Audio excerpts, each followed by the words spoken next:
Salut, moi c'est Alex. Et aujourd'hui, je vais te parler d'un domaine que tu connais peut-être pas, mais que tu utilises souvent sans même le savoir. La géomatique. Tu te demandes sûrement, c'est quoi ça? Mais en fait, c'est pas très compliqué. Ça provient des mots géographie et informatique. Pense par exemple à l'utilisation de ton téléphone intelligent, au GPS de voiture ou encore à Google Maps. Mais entre toi et moi, la géomatique ne se résume pas qu'à ça. Elle est utilisée partout dans le monde et ça, dans plein de domaines. Si j'avais à t'expliquer qu'est-ce que la géomatique, je te dirais simplement que ça sert à représenter un objet, un phénomène ou une situation quelconque à l'aide de données géographiques. Par exemple, tu pourrais suivre le grand défi Pierre Lavoie en temps réel sur une carte ou encore connaître les impacts physiques d'un débordement de rivière. Vous savez, les géomaticiens travaillent avec les nouvelles technologies. De l'équipement GPS, des images satellitaires et une multitude de logiciels informatiques et géomatiques. Comme je le disais, elle est utilisée dans plein de domaines comme celui de la santé, l'agriculture, le tourisme, l'ingénierie, le domaine municipal, en foresterie, pour les urgences. Bref, elle se retrouve partout. Pour faire de la géomatique, il est essentiel d'avoir des données géographiques en main. Celles-ci peuvent être acquises soit par des relevés terrain avec des GPS, sous forme de photographies aériennes ou satellitaires, ou encore par numérisation. Une fois que les données sont acquises, c'est là que les logiciels entrent en jeu.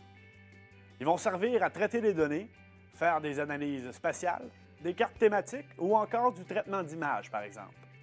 La dernière étape sert à diffuser les données pour que tout le monde puisse les voir ou les utiliser.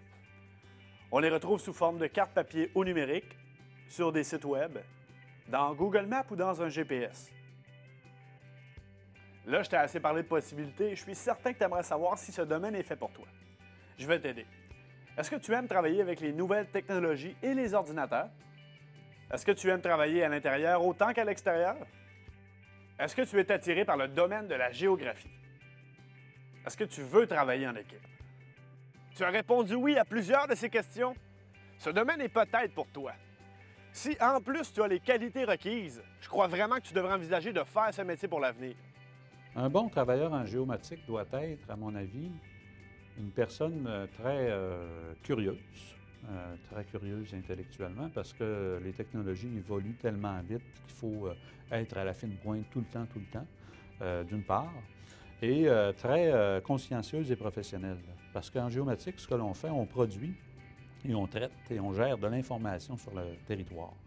Et cette information, c'est ni plus ni moins qu'un modèle d'une réalité qui est le territoire lui-même. Donc, les géomaticiens sont en quelque sorte des modélisateurs.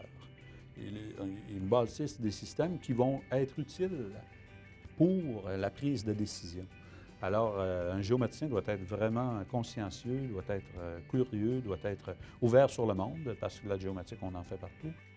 Le principal avantage de travailler en géomatique, à mon avis, c'est chaque journée est différente. Alors, on peut avoir une multitude de types de projets ou un même type de projet, mais appliqué à différents types de clientèle.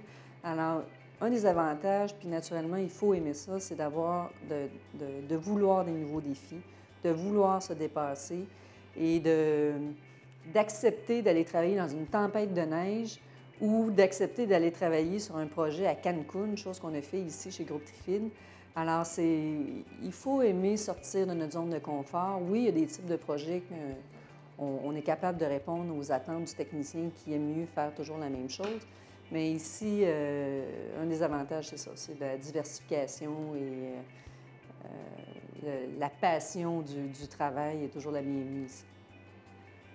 Dans le fond, si tu décidais de faire carrière dans ce domaine-là, tu pourrais travailler en équipe, à l'intérieur comme à l'extérieur, sur l'eau, dans les airs, voire même ailleurs dans le monde.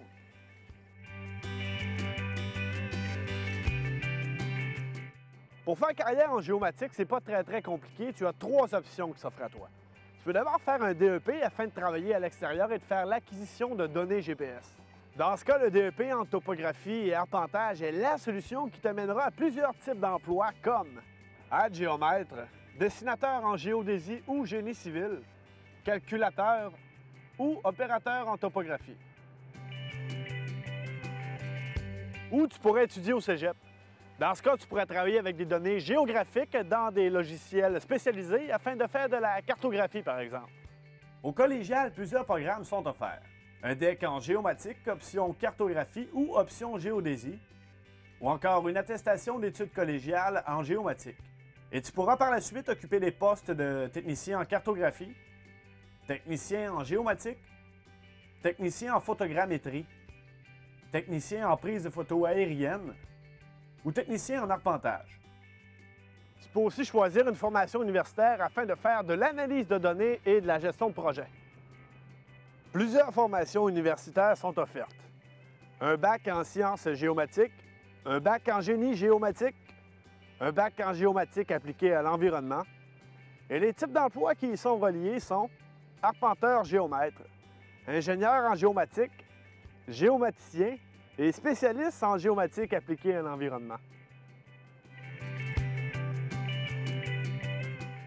Dans le domaine de la géomatique, les perspectives d'emploi, à mon avis, sont encore très grandes. Par contre, je dirais que les gens, si on recule il y a 10 ans, les gens étaient plus des généralistes au niveau de la géomatique, mais considérant que la géomatique est de plus en plus démocratisée, donc à l'intérieur des organisations, il y a toujours quelqu'un avec les technologies de l'information qui est capable de justement faire une intégration d'une donnée existante retrouvée sur le web, par exemple, à l'intérieur de leur fichier. Alors, je pense que les jeunes qui veulent aller dans le domaine de la géomatique vont devoir se spécialiser et aller beaucoup plus en profondeur que nous, on l'a fait à l'époque, il y a peut-être 10, 15, 20 ans, lorsque la géomatique est arrivée. Bref, quoi que tu choisisses, c'est qu'une chose est sûre. Tu ne manqueras pas d'ouvrage en étudiant dans ce domaine-là. Le Centre de géomatique du Québec existe depuis 1998. C'est un centre de recherche qui travaille avec les entreprises afin de les rendre plus performantes.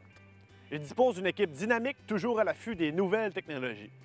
Il accompagne les entreprises dans différents projets, dont la formation, les services spécialisés, ainsi que la recherche appliquée. Le Centre de géomatique du Québec possède une panoplie d'équipements et de logiciels spécialisés, ainsi qu'une expertise unique dans l'Est du Canada. Tu veux en apprendre davantage? Visite orientetonmonde.com. Cette vidéo est rendue possible grâce au programme Nova Sciences du ministère de l'Enseignement supérieur, Recherche, Sciences et Technologies du Québec.